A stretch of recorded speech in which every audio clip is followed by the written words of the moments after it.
ও জয় গুরু। সবার সর্বাঙ্গীন কুশল ও মঙ্গল কামনা করে ঠাকুর কি পরিবেশে বসবাস করছিলেন, সেই বসবাসের সময় ঠাকুর কি পরিস্থিতি পেয়েছিলেন, সেটাই আমাদের আজকের এখানকার আলোচ্য বিষয়। আলোচ্য মানে আলোচনা নয়, কিন্তু জানার বিষয় যে এই পরিস্থিতিগুলো ছিল, কিন্তু আমি সেই আলোচনা করবার মতো মানুষ না যে আপনাদেরকে অনেক কিছু বুঝিয়ে টুজিয়ে দিতে পারবো।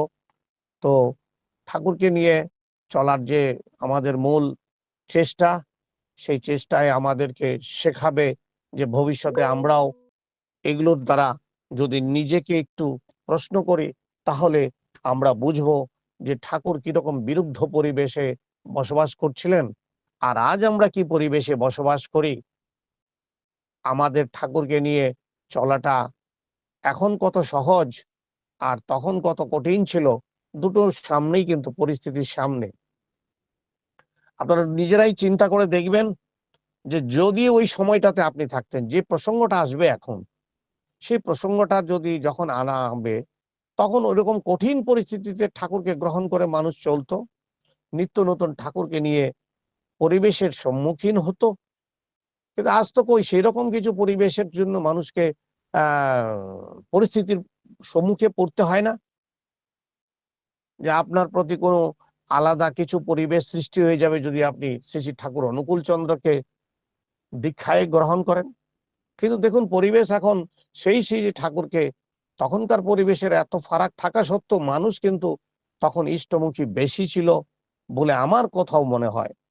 যাই হোক, আজকের এই বক্তব্য বিষয়ে এমন কিছু ঘটনা থাকবে যেখানে অনেকের হয়তো রাজনৈতিক মতাদর্শের মধ্যে মন যেতে পারে, কিন্তু এখানে কোনো উদ্দেশ্য নয় কোনো বিশেষ ব্যক্তিকে, কোনো ব্যক্তির মতবাদকে, ধারাকে আঘাত পৌঁছানো।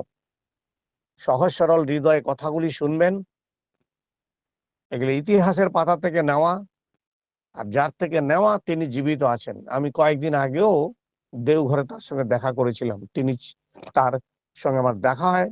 তিনি আমাদের স্বয়ং আচার্যদেবের বয়সী এবং একই সঙ্গে সহপাঠী। তিনি তার আচার্যদেবের অনুমতিক্রমে এই কথাগুলি গ্রন্থ আকারে সমাজে বিতরণ করেছেন।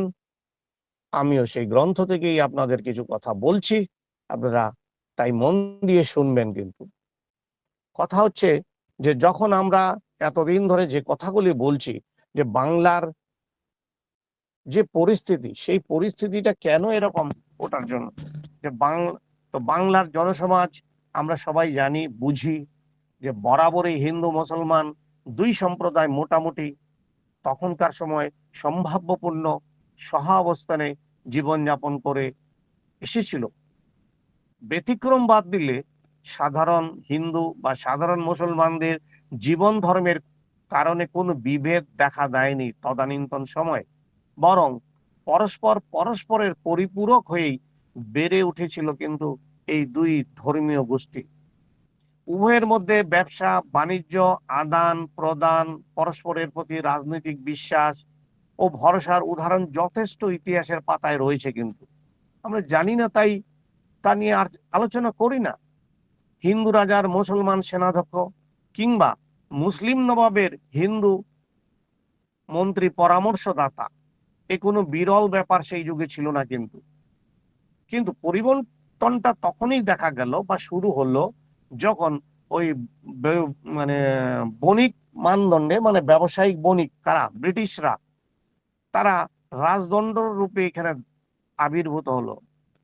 তাই ওই যে উপনিবেশতা যে স্থাপন করেছিলেন ইংরেজ, তারা বুঝেছিল যে হিন্দু আর মুসলমানদের মধ্যে পারস্পরিক ঐক্য যদি নষ্ট করে যাওয়া যায়, তারে ভারত তথা বাংলার বাহিরে শাসনের ক্ষেত্রে ভবিষ্যৎ সম্ভাবনার হুমকিটা থাকবে না। তাই তারা সমস্যাটাকে মূলে কুঠারাঘাত করে ঊনবিংশ শতাব্দীতে মাঝামাঝি থেকে এই কাণ্ডগুলি করেন। তাই মুসলমান সমাজের শিক্ষিত ও নেতৃস্থানীয় ব্যক্তিদের মধ্যে ধারণা সঞ্চার করা হলো যে হিন্দুদের নৈকট্যটাই, মানে হিন্দুদের সঙ্গে নিকটে থাকাটা মুসলমান সমাজের জন্য ঠিক নয়, এবং এটাকে যদি আমরা সারিয়ে দিতে পারি, মানে তোমরা যদি এটা বোঝো যে তোমরা স্বাতন্ত্র হও, স্বাধীন হও, তাহলে তোমরা কিন্তু আরো বেশি ভালো থাকবে। এই বিরোধের বীজ বপন করতে তারা ধীরে ধীরে চেষ্টা করলো। কিন্তু তাই এতদিন যে প্রতিষ্ঠান উভয় সম্প্রদায়ের মধ্যে কোনো বাধা ছাড়া, কোনো ভেদ ছাড়া চলতো, সেখানে জন্ম নিল কিন্তু দুই ধরনের কথা। মুসলিম ধর্মাবলম্বীদের মধ্যে উচ্চশিক্ষার জন্য প্রতিষ্ঠার জন্য আলাদা বিশ্ববিদ্যালয় সৃষ্টি হলো, মুসলমানদের স্বতন্ত্র রাজনৈতিক দল সৃষ্টি হলো। পরবর্তী কয়েক দশক ধরে মুসলমানরা সমাজে ধর্মভিত্তিক জাতীয়তাবাদ বা তীব্রতর হতে একসময় স্বতন্ত্র মুসলিম রাষ্ট্রের কল্পনায় পর্যবসিত হয়ে গেল। সেই কল্পনা বাস্তবায়িত করার উদ্দেশ্যে 1940 সালের মার্চ মাসে লাহোরে মুসলিম লীগের বার্ষিক সম্মেলনে স্বতন্ত্র মুসলিম রাষ্ট্র পাকিস্তান প্রস্তাব গৃহীত ও সমর্থিত হয়। এই তথ্যগুলি কিন্তু আমাদের ঠাকুরের ইডিওলজির জন্য প্রয়োজন। এখানে আমি কোনো রাজনৈতিক কথা বলার নয়। আপনাদের লাগবে যে রাজনৈতিক কথাই তো হচ্ছে, কিন্তু দেখবেন এখনই আসবে কেন। বললাম না যে কি পরিবেশে ঠাকুর থাকতেন, সেটা হচ্ছে এই পরিবেশ। তো অদ্ভুত পরিস্থিতি হঠাৎ করে যে হলো, সেটাই ঠাকুরের কাছে জীবন হয়ে দাঁড়ালো। এই অদ্ভুত পরিস্থিতি সাম্প্রদায়িক সম্প্রীতি রাহুর মতো গ্রাস করতে লাগলো উভয় সম্প্রদায়কে। আদতে নেতৃবৃন্দের রাজনৈতিক উচ্চাকাঙ্ক্ষা জনিত এবং প্ররোচনা একদা শান্তিপূর্ণ সহ অবস্থানকারী সাধারণ মুসলমান হিন্দুর মধ্যে তীব্র বিদ্বেষের বিষ ছড়িয়ে গেল। রাজনৈতিক নেতা ও সমাজপতিরা পরিস্থিতির গুরুত্ব এবং সম্ভাব্য পরিণাম সম্পর্কে কিছুই আঁচ করতে পারেননি। অথচ শ্রী শ্রী ঠাকুর অনুকূলচন্দ্র তার অতি মানবিক দূরদর্শিতায় অনেক আগে থেকেই ভবিষ্যৎ দেখে ফেলেছিলেন। তাই ধর্মীয় সংবেদনশীলতায় সুরসুরি দিয়ে সমাজকে প্রভাবিত ও বিভ্রান্ত করার যে চক্রান্ত বানচাল করে দিতেন, সর্বসমক্ষে তিনি তুলে ধরতে চেয়েছিলেন যে ধর্মের অন্তর্নিহিত অর্থ, ব্যাখ্যা ও প্রয়োজন। যুক্তি দিয়ে শ্রী ঠাকুর বুঝিয়েছিলেন যে সব ধর্মেরই মূলগত ভাবে এক এবং প্রভেদ বিহীন, মানে কোনো ভাগ নেই। ধর্মের এই সারমর্ম সমাজের মানুষের মধ্যে ছড়িয়ে দেওয়ার জন্য বহু সংখ্যক সংখ্যাগরিষ্ঠ দৃঢ় প্রতিজ্ঞ চরিত্রবান কর্মী ঠাকুর চেয়েছিলেন, যাদের দিয়ে তিনি কাজটা করাবেন, যাতে করে তারা সেবা, সহানুভূতি ও সৌহার্দ্যের মাধ্যমে সমাজের সব সম্প্রদায়ের মধ্যে পারস্পরিক ভরসা ও বিশ্বাস পুনরায় স্থাপন করতে সক্ষম হবে। এখন সমাজের তখন সমাজের সকল স্তরের মানুষ যাতে পরস্পরকে নিজের আপনজন মনে করে দেশ বিভাগের চক্রান্তকে যেন কোনো মতেই মানে সফল হতে না দেয়, মানুষ যেন ওতে এই ফাঁদে পা না দেয়, তার এই প্রচেষ্টার এইখানেই শেষ নয়। কিন্তু তার মানে শ্রী শ্রী ঠাকুরের এখানে ওটাতেই শেষ ছিল না। কিন্তু তার এই প্রচেষ্টার জন্য তিনি আসন্ন বিপর্যয় অনুমান করে দুর্যোগের কবল থেকে মানুষের প্রাণ ও সম্মানকে রক্ষা করার জন্য অনেক আগেই তিনি প্রভাবশালী অনেক রাজনৈতিক নেতাদেরকে, মানে কয়েকজনকে তিনি বিশেষভাবে বিভিন্ন স্তরে তাদেরকে পরামর্শ করে অনেক গুরুতর পদক্ষেপও তিনি নিয়েছিলেন। কিন্তু দেখা যায় পরবর্তী পর্যায়ে নেতাদের তরফ থেকে কোনো উদ্যোগ না দেখতে পেয়ে ঠাকুর নিজেই উদ্যোগী হয়ে নেমেছিলেন। কিন্তু ওই যে অপরিণামদর্শী ঈর্ষাপরণ পারিপার্শ্বিকের প্রবল বিরোধিতার কারণে পরিকল্পনা প্রসূতি হতেই ওখানেই ঝামেলা। একদিকে ওই সমস্ত প্রভাবশালী ব্যক্তিরা তারা উদ্যোগ নিলেন না, অন্যদিকে শ্রী ঠাকুর উদ্যোগ নিলেন নিজেই কিছু করার। তখন আবার ওই যে এই যে পরিণাম যে কি হবে, যে আগুন লাগলে যে কি হবে, যাকে বলা হচ্ছে অপরিণামদর্শী, এই পরিণাম যে দর্শন করে নাই, তারাই তখন ঈর্ষাপরায়ণ হয়ে পারিপার্শ্বিকের উভয় সম্প্রদায়ের বিরোধিতার জন্য উভয় দিক থেকেই কিন্তু এই অস্থির পরিস্থিতিটাকে তৈরি করে মানে করতে মদদ দিয়েছিল। কিন্তু তাই দুর্যোগ যতই এগিয়ে আসলো, ভিতরে ভিতরে ততই অস্থির হয়ে উঠছিলেন শ্রী শ্রী ঠাকুর অনুকূল চন্দ্র। তার এই উদ্বেগজনিত অস্থিরতায় চির প্রশান্ত শ্রী শ্রী ঠাকুরের বাহ্যিক ব্যবহারে প্রকাশ পেল না বটে, কিন্তু তার শরীরের উপর অবশ্যম্ভাবী উপসর্গ আত্মপ্রকাশ করলো। ফলে যা হলো যে হিমায়তপুরের বাসীরা তেমনটা কোনোদিন আগে দেখেনি। ঠাকুরের তখন বয়স কত? ঠাকুরের বয়স হচ্ছে প্রায় 50 ঊর্ধ্ব হলো। 58 বছরে ঠাকুর পূর্ববঙ্গ থেকে এখানে এসেছিলেন, তা প্রায় 50 থেকেই কিন্তু এই সকল পরিস্থিতি। তাই ঠাকুরের মানে দেখা গেল যে ঠাকুর অসুস্থ হয়ে পড়লেন। প্রায় দেখা যেত যে ঠাকুর তার মুখমণ্ডল যেন একেবারে বিষম কালো, চোখ দিয়ে কখনো কখনো টল টল করে জলও পড়তো। তার এই কারণ যে তিনি আর অথই ভালোবাসা আমাদের জন্য।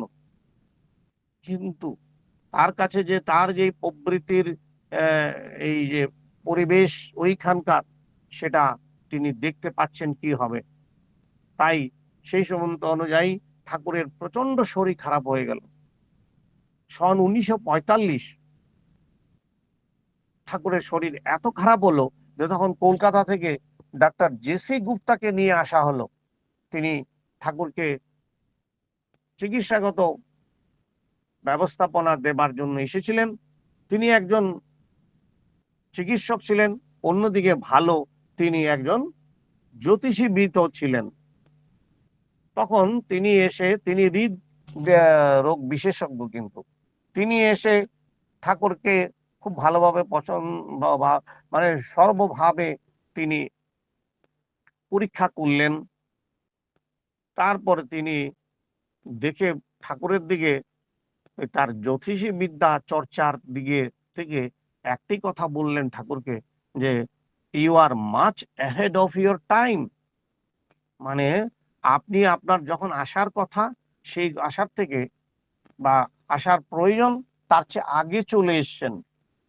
তাই এখন এই যে পরিবেশ, এটা আপনাকে বুঝতে চাইছে না, এই পরিবেশ আপনাকে নিতে চাইছে না। মিলিয়ে দেখুন, একজন ডাক্তার বলছেন, কিন্তু তিনি আবার জ্যোতিষীবিদ, যে আজকে যে পরিবেশটা আপনি দেখছেন, এই যে হিন্দু মুসলমান লড়াইটা শুরু হয়ে গেছে সন 1945, you are much ahead of your time.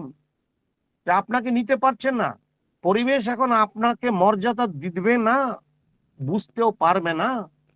জগৎ আপনার অসামান্য অবদানগুলো উপলব্ধি করবে কিন্তু অনেক পরে। দেখুন, ফরকাস্টটা হচ্ছে কিন্তু 1945, যে আপনার এই অবদান পরে কিন্তু সমাজ নেবে। কিন্তু বর্তমান পরিবেশ আপনার মিশনকে ফুলফিল করে না বলেই আপনার অন্তরে যে গভীর বেদনা রয়েছে, তাতে অল্প বিস্তর শরীর অসুস্থ থাকবেই। আমরা চিকিৎসা করে তার কি করব? চিকিৎসা করে সারানোর মতো কোনো শারীরিক গোলযোগ বা অসুবিধা আপনার নেই। কি ভয়ঙ্কর কথা, আপনি চিন্তা করে দেখেন। এবার শ্রদ্ধেয় দাদারা, মায়েরা এখানে রয়েছেন এতগুলি লোক, জিজ্ঞাসা করছি আপনাদেরকেই, ডাক্তার বলছে হৃদরোগ, যে আপনার যে হৃদরোগের জন্যই তো আমি এসেছিলাম, কিন্তু আমি তো কিছু করতে পারবো না, কারণ আপনার রোগের কারণ তো ওই যে পরিবেশ, আর কারণ সেই পরিবেশে আপনি এসেছেন আগে, সুতরাং সেই পরিবেশ নেবে না। তাই প্রশ্নটা এইখানেই, যে সামান্য তাই যে ডাক্তার গুপ্ত কয়েকটা পরামর্শ দিলেন, কি না, যে ঠাকুরকে আপাতত দৃষ্টিতে স্থান পরিবর্তন করে অন্যত্র কিছুদিনের জন্য যদি নিয়ে যান, তাহলে কিছুটা উপকার হবে।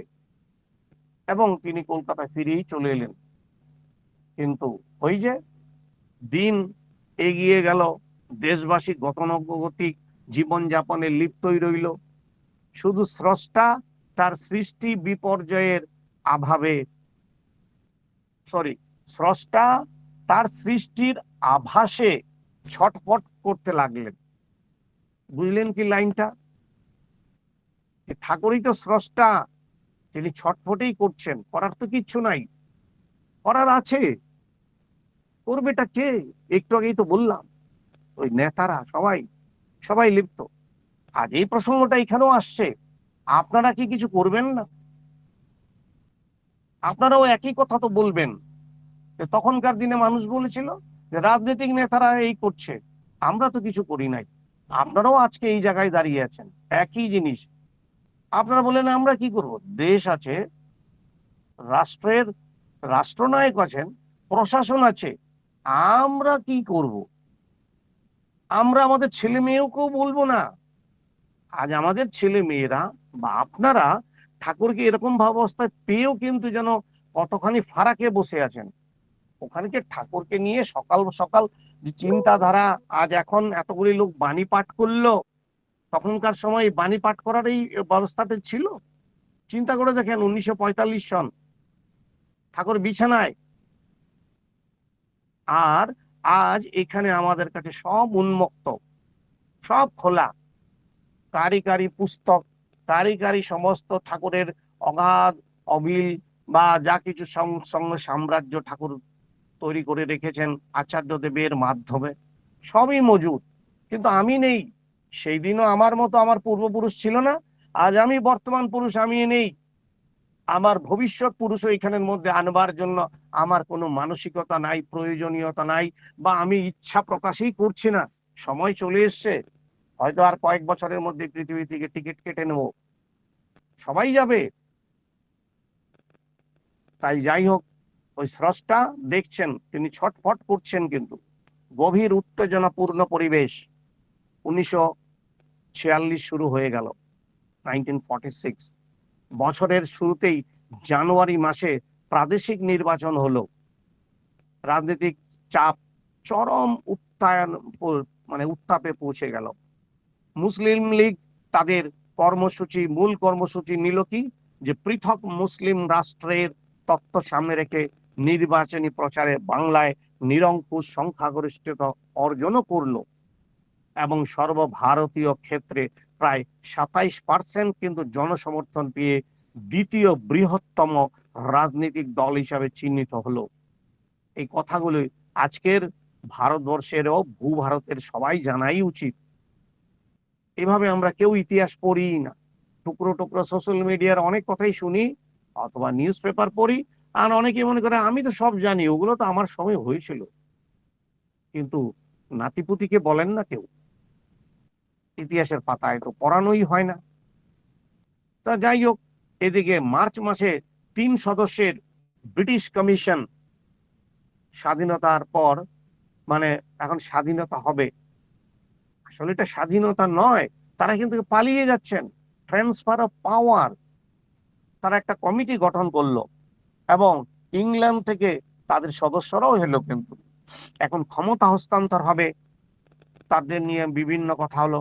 দুই প্রধান রাজনৈতিক দল, একটা হচ্ছে ভারতীয় জাতীয়, তখন বলে শুধু কংগ্রেসই বলা হতো, পরে হয়েছে ভারতীয় জাতীয় কংগ্রেস। যাই হোক, কংগ্রেস, অন্যদিকে মুসলমান লীগ আলোচনায় বসলেন। কিন্তু ওই কংগ্রেসের আপত্তি সত্ত্বেও মোহাম্মদ জিন্না টু নেশন থিওরিতে কিন্তু রইলেন, মানে দ্বিজাতি তত্ত্ব, দুটো জাতি হবে, একটা মুসলমান একটা হিন্দু, এইভাবে রাষ্ট্র হবে, স্বতন্ত্র মুসলিম রাষ্ট্রের দাবিতে অটল রইলেন। আলোচনায় উভয় দল কোনো সমাধানে বেরিয়ে যেতে পারল না, রাজনৈতিক বিস্ফোরণ ঘটলো। কিন্তু এই সময়টা শ্রী ঠাকুরের শরীরের আরো অবনতি হয়ে ডক্টর জিসি গুপ্ত আবার এলেন হিমায়তপুরে, পরীক্ষা করলেন। কিন্তু 46-এর মার্চ মাসের পরটাতে কিন্তু কঠিন বিধি ওই কিছুই নাই তার শরীরে, সব দেখে শুনে একই কথা, যে বাইরে চেঞ্জে যান, গুরুত্ব সহকারে বিচার করে যথাসম্ভব দ্রুত ব্যবস্থা করবার জন্য ঠাকুরকে পরামর্শ দিলেন আমাদের তখনকার যুগের সৎসঙ্গীদের কাছে ডক্টর জিসি গুপ্ত। শুরু হলো, কোথায় যাবেন, জল্পনার কল্পনা, কোথায় ঠাকুরকে নিয়ে যে সবচেয়ে উপযুক্ত জায়গা হয়, অনেক কিছু। দরকার হলো সম্ভাব্য স্থান নির্বাচন এবং বাড়ি খোঁজা। এই অনুপাতে পাটনায় নিয়ে আসার একটা কথা হলো। যে পাটনার নদীর 50 কিলোমিটার দূরে সোন নদীর ধারে ওই কোইল ওয়ার নামক স্থানে তখন রাজেন্দ্রনাথ মজুমদার একটি বাড়ি দেখে ভাড়া নিলেন। দয়া করে কোনো ক্যাপশন দেবে না, আমার ধ্যান নষ্ট হচ্ছে, কিন্তু দয়া করে শুনুন। আমি স্ক্রিনের দিকে তাকালে আমার ধ্যান নষ্ট হয়ে যায়। কলকাতায় মানিকতলাও একটা কিন্তু 4 তলা বাড়ি দেখা হয়েছিল, দেখেছিলেন সেই বাড়ি বীরেন্দ্রলাল মিত্র। খবর পাঠানো হলো ঠাকুরকে, কিন্তু যে মে মাসের শেষের দিকে ঠাকুর হয়তো আসবেন। কৃষ্ণপ্রসন্ন ভট্টাচার্য দা কিন্তু ওইভাবে দেখলেন বাড়িটা, মে মাস কিন্তু। তো এবার একটু তাড়াতাড়ি বলতে চেষ্টা করছি। মে মাস কিন্তু ভয়ঙ্কর জায়গাটা এবার বলতে চলেছে, কিন্তু ধৈর্য ধরে কথাগুলি শুনুন। আমি জানি এখানে যারা রয়েছেন, যদি আমার কথা আগে কোথাও শুনেছেন তাহলে আলাদা বিষয়। তবে যাই হোক, নতুন করে যদি তখন শুনেও থাকেন, নতুন করে আবার শুনুন। তাই বীরেন্দ্রলাল মিত্রের খবর, আরো নানা খবর, পাটনার খবর, মানে ইত্যাদি ইত্যাদি। এখন দেখা যাচ্ছে যে এই যে মাসটা কি না, মাসটা মে মাস কিন্তু 1946 সন, 1946। এখন ওই যে একটু আগে ডাক্তার জিসি গুপ্তর তার কথা বারবার তুলে আনছে, যে একজন হচ্ছে চিকিৎসক, মানুষের চিকিৎসা করে, আরেকজনকে না, আরেকজন হচ্ছে শ্রী শ্রী ঠাকুর অনুকূল চন্দ্র, যিনি কে না মানুষ গড়ার কারখানার মালিক নাকি তিনি। তিনি মানুষ গড়েন, তো মানুষের চিকিৎসা তো তিনিই দেন। চিকিৎসক বলছে আমি কিছু করতে পারবো না, আর এদিকে ঠাকুরও কি করতে চাইছেন, দুটোই একসঙ্গে কিন্তু। এই ভারতের এই রাজনৈতিক প্রেক্ষাপটে সৎসঙ্গ প্রতিষ্ঠানের কর্মমুখর বিভিন্ন লোকেরাই তখন ঠাকুরকে হাওয়া বদলের জন্য নিতে চাইলো, কিন্তু শরীরও সাপোর্ট করছে না। কি করে? তো কংগ্রেস দল এভাবে বিভিন্ন ভাবে পাকিস্তান রাষ্ট্রের যে দাবিটা মুসলিম লীগের রয়েছে সেটার প্রতিও তারা রাজি হচ্ছে না, শান্তি কিছুতেই আসছে না।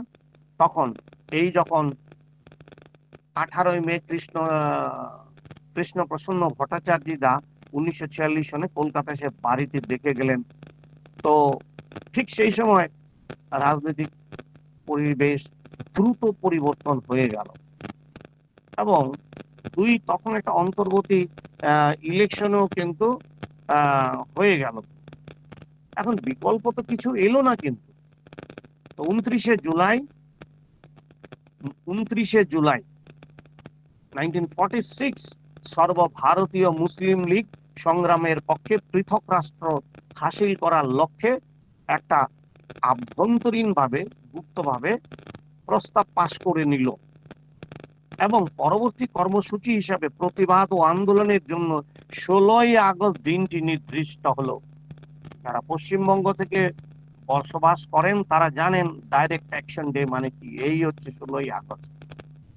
রাজনৈতিক ভাবে কি জানছেন, আজকে শ্রী শ্রী ঠাকুরের জীবনকালীন তদানীন্তন পরিস্থিতিতে প্রেক্ষাপটে এই সময় 16 আগস্টের দিনটাকে একটু অধ্যয়ন করার চেষ্টা করুন।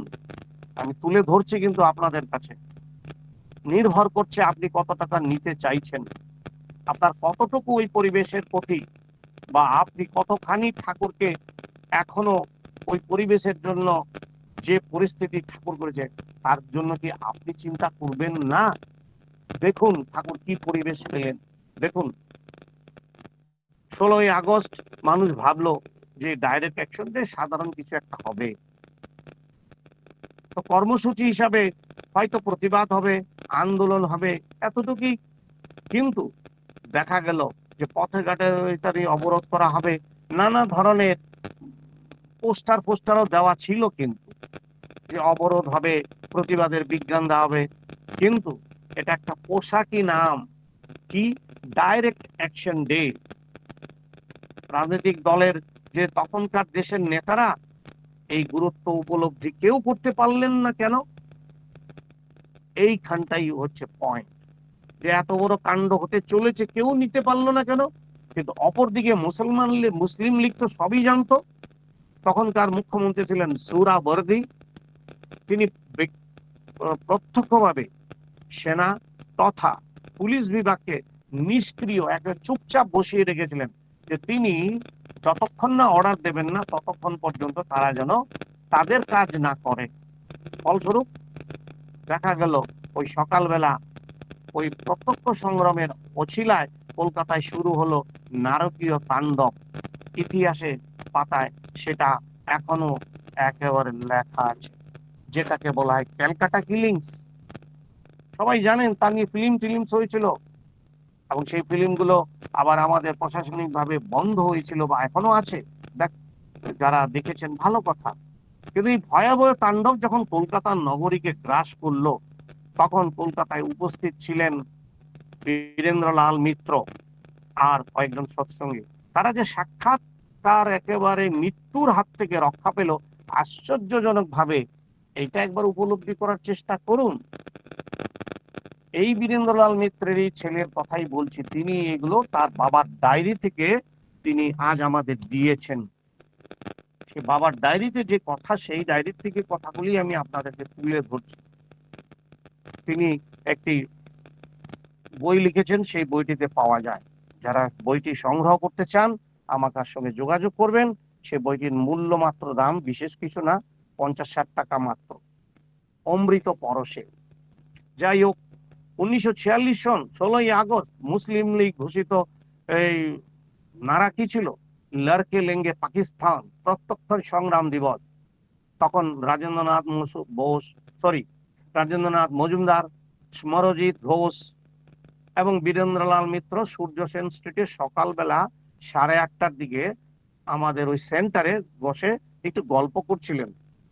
তখন স্মরজিৎদা বললেন, একটু কলেজ স্ট্রিটের দিকে একটা ঘটনা হয়েছে, শুনতে পেরেছি ওখানে নাকি একটি ফল বিক্রেতাকে ছুরি মারা হয়েছে। এমনি সব কথা হচ্ছে, এমন সময় তারা শুনতে পেল আমাদের ওই সূর্য সেন স্ট্রিটের ওইখানটাই পাকিস্তান জিন্দাবাদ, লড়কে লেঙ্গে পাকিস্তান স্লোগান। রাস্তার দিকে জানালার পাশে দাঁড়িয়ে তারা দেখলেন যে 10-12টি কিশোর হাতে পতাকা ও লাঠি স্লোগান নিয়ে দিতে দিতে স্লোগান দিতে আসছে কলুটলার দিকে, গন্তব্য মির্জাপুর স্ট্রিটের দিকে যাবে, রাজাবাজার অঞ্চলের দিকে। তারা তখন মনে মনে হাসলো, আচ্ছা এই দুটো বাচ্চা ছেলে, আচ্ছা লড়কে লেঙ্গে পাকিস্তান। তারা কোনো গুরুত্ব দিলেন না, কিন্তু তারাও চলে গেল। ঠিক আধা ঘন্টা পরে তখন এই স্মরজিৎ ঘোষদা বললেন যে যে একটা প্রস্তাব দিল, যে এখানে ঘরেই তো বসে আছি, এটা বাচ্চা খেলার মতো ভাবলেন যে আচ্ছা, ওই যে মির্জাপুর স্ট্রিটের দিকে ডক্টর সুবোধ চক্রবর্তী আমাদের গুরু ভাই আছে, ওদের দিকে একটু দেখে এলে হতো না? বলে হ্যাঁ চলেন। তারা সবাই চলতে শুরু করলো, উদ্দেশ্য যে তাদের ওখানে যাওয়া, ডক্টর সুবোধ চক্রবর্তী। এখন তারা ওখানে যাচ্ছেন। হঠাৎ তারা হ্যারিসন রোড ক্রস করে মির্জাপুর স্ট্রিটের দিকে যখন যাচ্ছেন, আপার সার্কুলার রোড ধরে ক্রসিং এর সামনে তারা দেখতে পারলো যে 5-7টা বাড়ির পরে সুভদ্রার বাড়ি আছে, আর ওখানেই আছে মুসলিম প্রধান অঞ্চল। তো এইদিকে পরিস্থিতি একদম থমথমে, হরতালের দিন। তারা হেঁটেই যাচ্ছেন। তারা আমহাট স্ট্রিট ক্রস করে যখন যাচ্ছেন, হঠাৎ আরেক অদ্ভুত কাণ্ড, ওখানে মনীন্দ্রনাথ বসুর সঙ্গে দেখা। হ্যাঁ, মনীন্দ্রনাথ বসু এইসব খবর পাচ্ছেন যে কি কি হচ্ছে। তো তার উদ্দেশ্য বোধহয় কোথাও নিরাপদে জায়গায় যাওয়া। একটা সঙ্গে পুটলি আছে, বললেন আমি কারবালা ট্যাঙ্ক লেনের দিকে যাব, এক আত্মীয়ের বাড়িতে, সেখানেই থাকবো। কারণ পরিস্থিতি তো ভালো নয়, কি হয় বলা যায় না। কি আশ্চর্য, তখন দেখা গেল ওই তাদের সঙ্গে তিনিও তাদের সঙ্গে চলতে আরম্ভ করলেন। কেউ জানছে না কি কারণে যাচ্ছে, কিন্তু মনীন্দ্রনাথ সেন জিজ্ঞাসা করে বললেন আমাদের সঙ্গে যাবেন? তো তিনি হঠাৎ মত পাল্টে ফেললেন। কিন্তু মত তো পাল্টালো, সবাই সুভদ্রার বাড়ি এলো। তখন বেলা 9টা, কথাবার্তা হলো, তখনও পরিস্থিতি নর্মাল। চাটা এলো, সুভদ্রা বললেন পরিস্থিতি ভালো মনে হচ্ছে না, মুসলমানরা কিন্তু খুব ক্ষেপে উঠেছে, আর অলরেডি 2-4টা বাড়ি কিন্তু অলরেডি, এবং হিন্দুদের দোকানে কিন্তু আগুন দেওয়া হয়ে গেছে। আবহাওয়া খুব থমথমে। এক তলায় পাশাপাশি তার দুখানা আছে, একতলায় পাশাপাশি দুখানা ঘর ডক্টর সুধীর দার। তো এই সুধীর চক্রবর্তীর আর সুবোধ চক্র দুই ব্যক্তি কিন্তু এখানে। তো যাই হোক, ডক্টর সুবোধদার এখানে এসে তারা দুখানা ঘরের মধ্যে ঢুকে বসিয়েছেন, চাটা হচ্ছে। এদিকে সুরেন্দারও একটা ডিসপেন্সারি আছে সামনে। তো যাই হোক, এখন তারা যখন বসে আছেন, হঠাৎ 3-4 জন যুবক এসছে, আর সঙ্গে সঙ্গে তারা দরজাটা বন্ধ করতে বাধ্য হয়েছে, কারণ তারা স্লোগান কিন্তু দিল ওই যে যা বললাম। প্রায় 9:45 বাজে। তখন সমরজিৎ দা বললেন, চলেন যাই এবার ফিরে। সুভদ্রাকে তারা ভরসা দিল যে ভয় কি, ঠাকুর আছেন। 4 জন তারা ফুটপাতে নামলো, এবার সৎসঙ্গ কেন্দ্রে ফিরে যাবে সূর্য সেন স্ট্রিটে আবার। হঠাৎ তিনি বললেন, বীরেন্দ্রলাল মিত্র বললেন রাজেন্দ্রকে, দাঁড়ান তো একটু আসি। বলেই সুরেন মোদকদা, যিনি ডাক্তার, আরেকজন সুরেন মোদকদা ডাক্তার, তার কাছ থেকে একটু দেখতে গেলেন এবং সেখানে দেখলেন একদম সামনেই ছিল। পরিস্থিতি গিয়ে টুকটাক নিয়ে কথা বলল এবং এসে রাজেন্দ্র এসেছিলেন তাড়াতাড়ি।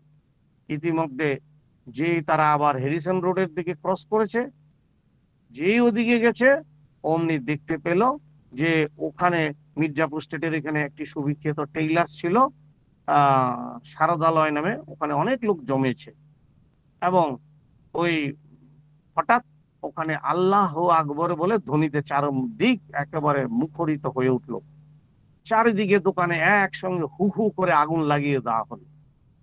কয়েক মিনিটের মধ্যে ওই ওই যে সুবিখ্যাত টেইলার শারদালয় একেবারে ভস্মীভূত। কিন্তু তারা দ্রুত এসে যেখান থেকে চলে যাবে বলেছিল, ওই সুবোধ চক্রবর্তীদার ডাক্তারখানায় এসে ঢুকে পড়লো। কিন্তু আর তাদের যাওয়া হলো না। কিন্তু রাস্তার দিকে চারিদিকে সব দিকে ধরা, ওইখানে সুবোধদার এখানে তারা সব দরজা জানালা বন্ধ করে রইল।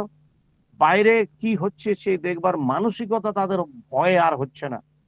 হাত পা হিম হয়ে গেছে তাদের, যে কি দেখলাম একটু আগে আমাদের সামনে, চোখের সামনে ওইখানে আগুন লাগিয়ে দিল। তখন তারা দেখতে পেল দা, বল্লম, লাঠি, আরো অনেক কিছু। এর আগে দেখেছিল ঝান্ডা, ওই বাচ্চা ছেলেকে দেখে হেসেছিল, এবার দেখলো কিন্তু অন্য কিছু। কিন্তু ওইদিকেই আবার ওইদিকে চলছে মুহুর্মুহু আল্লাহু আকবার। এই হচ্ছে ধর্মের পরিভাষা। মিলছে এবার অঙ্ক, যে ঠাকুর অসুস্থ কেন এবার বুঝলেন, যে এইখানে যে ধর্মের পরিভাষা কিন্তু বদলে গেছে। আল্লাহু আকবার। অপরদিকে বন্দে মাতরম ধ্বনিও চলছে। কিন্তু বন্দে মাতরম ধ্বনিটা হচ্ছে কোন দিকে, শ্রদ্ধানন্দ পার্কের দিকে। তখন ধ্বনি দিদিতে মুসলমানরা হ্যারিসন রোডের দিকে যাচ্ছে, তারা ঘরে বসেই সব বুঝতে পারছেন। এভাবে কিন্তু দিন প্রায় 10:30। সবাই চিন্তিত, কি করবে ভেবে কুল কিনারা পাচ্ছেন না। তারা সবাই ঠাকুরকে স্মরণ করছেন, নাম করছেন। ঘন্টা 2 পরে দেখা গেল যে আবার একটু ঠান্ডা হয়ে গেছে, কিন্তু রাস্তায় লোকজনের আনাগোনা কিন্তু বেশ আছে, সেটা বোঝা যাচ্ছে ঘরে বসেই। চুপচাপ কেউ কোথাও গেল না, ঘরের ভিতরেই সবাই রইল। বিকাল 4টার সময় সার্কুলার রোডের দিকে একদম আবার শুরু হলো, মুসলমান ধ্বনি দিতে দিতে আসছে। এলো, এসে আবার ওই সুবোধ চক্রবর্তী তার বিল্ডিং এই কিন্তু ঢুকলো। কিন্তু ঢুকে তারা ওই আল্লাহু আকবার ইত্যাদি ইত্যাদি, লড়কে লেঙ্গে পাকিস্তান, হিন্দু ডাক্তার, খতম করবো তোকে। কারণ ওই যে ডক্টর সুবোধ চক্রবর্তী হিন্দু তো, ভিতরে কিন্তু আমাদের ওই 4 জন গুরু ভাই আছেন। এখন তারা তখন দেখছে যে দরজা ঠেলে ভেঙে ফেলতে চাইছে, কাঠের দরজা। তখন খিল দিয়ে বসে একসঙ্গে বাড়ির সঙ্গে ডক্টর সুভদ্রা, 4 জন মেয়ে ছেলেরা সবাই মিলে দরজাটাকে তারা বাঁচাতে চাইছে। ওদিক থেকে দরজার উপরে কুঠারাঘাত হচ্ছে। যখন ওরকম হচ্ছে তখন তারাও ঠাকুরের শুধু নাম করছে। যাই হোক, হঠাৎ অপর দিক থেকে বন্দে মাতরম হলো, তখন এরা আবার চলে গেল। এইভাবে চিন্তা আরো বাড়লো। প্রার্থনার সময় হলো, সবাই প্রার্থনা করলো, ইত্যাদি ইত্যাদি ছিল। নাম চলছে, ঠাকুরকে স্মরণ চলছে, রক্ষা করার তো আর কেউ নাই। এখন 2 জন, রাজেন্দ্র আর বীরেন্দ্রলাল মিত্রদার একই কথা, এ ঠাকুর এটা কি হলো। সবাইকে তো তারা ভরসা দিয়ে চলছে, তখন তারাও সবাইকে বলছেন যে ঠাকুরকে তারা তোমরা প্রাণে ডাকো, কিছুই ভাবতে হবে না। সন্ধ্যা হয়ে গেল, ইত্যাদি ইত্যাদি চলছে। এভাবে করতে করতে এবার আবার এসছে, সেই রড দিয়ে মারছে, ওই রকমই কথা। এখন কারো মুখে কথা নাই, যে কি ভয়ে ভয়ে রূপ নিল সন্ধ্যার পরে, সেটা আর কি বলার আছে।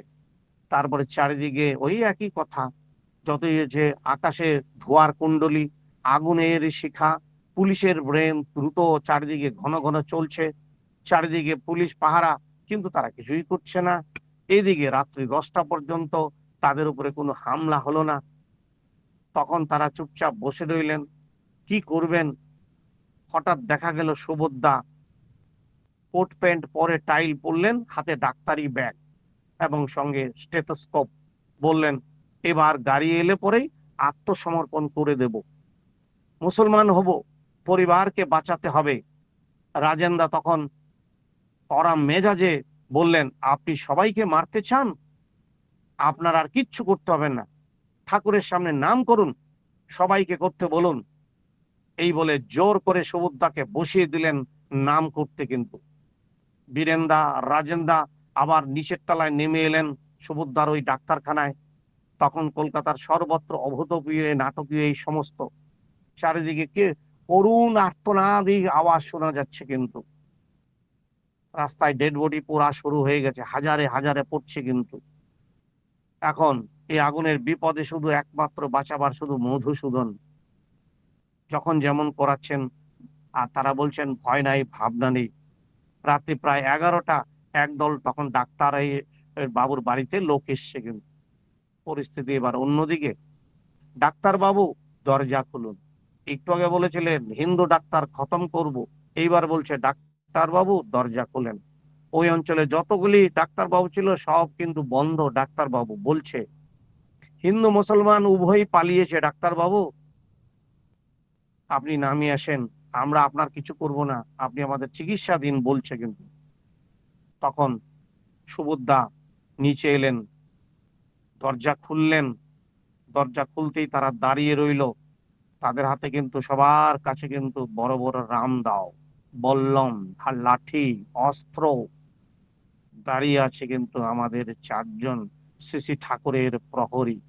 ব্যাপারটা আন্দাজ করুন। এবার কিন্তু অনেক সময় কেটে গেছে, এতক্ষণ অনেক কিছু বলেছি, চারিদিকে রক্ত ঝরছে, হাতে শুধু রামদা।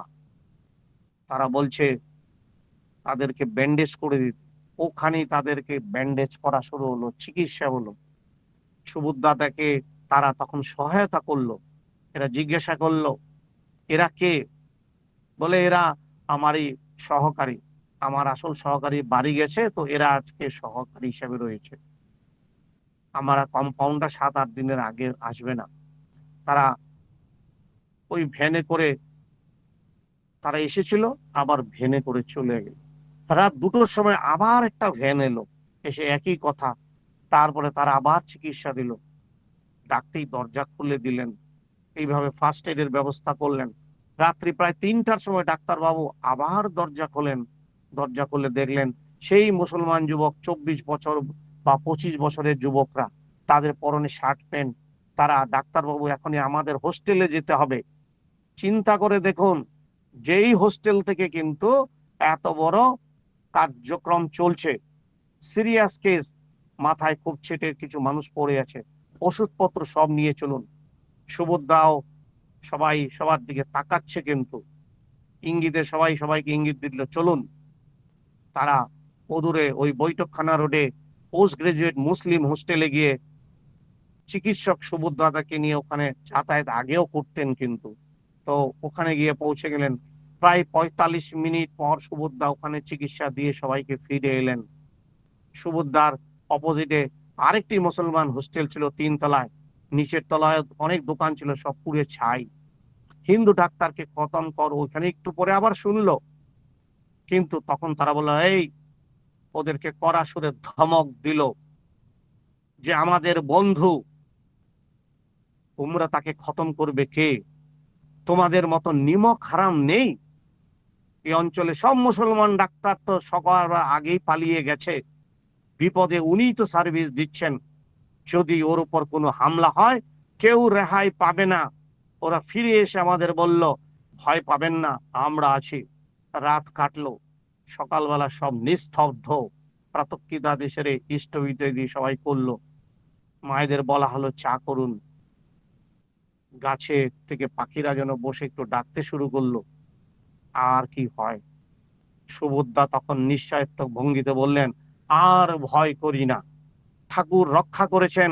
ঠাকুরের কি দয়া, আপনাদের তো আসবারই কথা ছিল না, তিনি পাঠিয়েছেন, আপনারা তো চলেই যাচ্ছিলেন, তিনি আবার ফিরিয়ে আনলেন, কি দয়া। মণি বোসদা বললেন, যিনি কারবালা ট্যাঙ্কের দিকে যাচ্ছিলেন, আমি চলে যাচ্ছিলাম কারবালা ট্যাঙ্কের আত্মীয়ের বাড়িতে, সব ভুলে যন্ত্র চালিতের মতো আপনাদের পিছু কেন নিলাম আমি জানি না, না হলে কি যে হতো আমি জানি না, রক্ষা পেলাম। এমনি করেই ঠাকুর রক্ষা করলেন। রাজেন্দা বীরেন্দা ভাবছেন বিস্ময়ে, কোত্থেকে কি সব ঘটে গেল। যেখানে ধ্বংস অনিবার্য, সেখানে কারো গায়ে একটা আঁচ পর্যন্ত লাগলো না। গতি যে শ্রী শ্রী ঠাকুরের প্রাণের গতি। দেখতে দেখতে সবই হলো। তারপরে চাল ডাল দিয়ে খিচুড়ি হলো। বিকাল অপরাহ্ন 3টায় শোনা গেল কলকাতার রাস্তায় কিন্তু তখন সেনা নামলো। মুখ্যমন্ত্রী সুরাবর্দী ও কংগ্রেস নেতা শরদ বসুর যৌথ শান্তি মিশন বেরিয়ে হিন্দু মুসলমান ভাই ভাই স্লোগান দিতে শুরু করলো। বাকি আরো রইল কথা, সময় তো ঘন্টি বেশি হয়ে গেল, আর বলতে পারছি না। জয় গুরু। সবাই কুশলে অমঙ্গলে থাকার চেষ্টা করুন, ঠাকুরকে বোঝার চেষ্টা করুন। জয় গুরু দাদা, জয় গুরু। সত্যি বাবা বলে দেবে যে পরের সপ্তাহে বাকি অংশটা হবে, সবাই যেন যুক্ত থাকে। খুব সুন্দরভাবে মনোমুগ্ধকর ইষ্ট আলোচনা আমরা শুনলাম। সত্যি দাদা প্রথম থেকেই, এবং ছোট ছোট ঘটনা, এবং তিনি যে ঠাকুর যে কতটা কষ্ট করে তিনি এখানে এসেছেন, যে প্রথম থেকে দাদা বললেন যে দুই ধর্মের কথাও বললেন তৈরি হওয়ার কথা, এবং যে জি.সি. গুপ্তা কলকাতা থেকে ঠাকুরকে দেখতে গিয়েছিলেন, এবং তিনি প্রত্যেকবারই বলেছিলেন যে ঠাকুরের শরীরে কিন্তু কোনো সমস্যা নেই, একটু ঘুরিয়ে আসার কথা বলছে, যাতে, কারণ ঠাকুর তিনি তো জানেন, বুঝতেই পারছেন যে ঠাকুর কি নিয়ে চিন্তা করছেন, তার সন্তানরা যে কষ্ট পাচ্ছে সেটা তিনি বুঝতে পারছেন। এবং এটাও বললেন শেষে যে you are much ahead of your time. তিনি মানে ঠাকুর যখন আসার কথা ছিল তার অনেক আগে চলে এসেছেন। তাই তার কথাগুলো হয়তো শুনছি, সেটা আমরা এখনো বুঝতে পারছি যে ঠাকুর যেগুলো বলে যাচ্ছে সেগুলো আমরা এখন মানছি না, কিন্তু ঠিক সময় আসবে যেদিন, তখন আমরা ঠাকুরকে নিয়ে চলবো। এত সুন্দরভাবে কথাগুলি বললেন যে ঠাকুর কত কষ্ট করে এখানে এসেছেন হিমায়তপুর পাবনা থেকে, কি চলতো সেখানে, এত হিন্দু মুসলমানে এত দাঙ্গা এত চলতো, সবটুকু তিনি তার ক্ষুদ্র সময়ের মধ্যে বলেন। এবং দাদাকে আবারও আহ্বান রাখবো যে পরের সপ্তাহে বাকি অংশটুকু বলার জন্য, এবং আপনারা সবাই যুক্ত থাকবেন, কারণ আমাদের এই ব্যাপারটুকু আমাদের জানা উচিত, কারণ আমরা তাকে নিয়ে চলছি তো, তাই তার সম্বন্ধে আমাদের A to Z সবটুকু জানতে হবে। তিনি কতটা কষ্ট করে আমাদের বাঁচাচ্ছেন, তবেই না তার প্রতি ভালোবাসাটুকু জাগবে। খুব সুন্দরভাবে দাদা ইষ্ট আলোচনা করলেন। দাদার এবং দাদার পরিবারের সার্বিক এবং পারিপার্শ্বিক মঙ্গল প্রার্থনা রাখি আমার প্রভুর রাঙারাতুল চরণে। জয় গুরু দাদা।